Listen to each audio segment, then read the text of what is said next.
coming for the synthesis of tolazoline, here this is the tolazoline structure.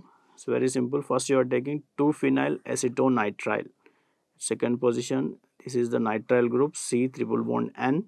Second position, it is having phenyl group, 2-phenyl acetonitrile when it is treated with ethanol.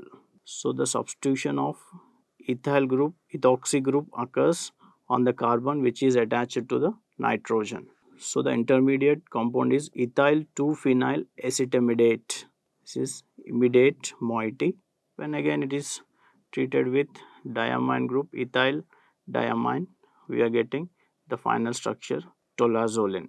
The synthesis is very easy. First you have to take 2-phenyl acetonitrile. The acetonitrile, when it is treated with ethanol, this hydrogen is attached with this nitrogen. See here, previously the nitrogen is not having hydrogen, but here this is having hydrogen, and the new bond is formed between this oxygen and the carbon.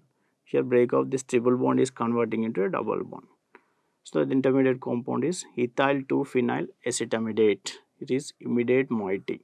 This intermediate again treated with ethyl diamine. We are getting the final product. The ring closure is taking place here.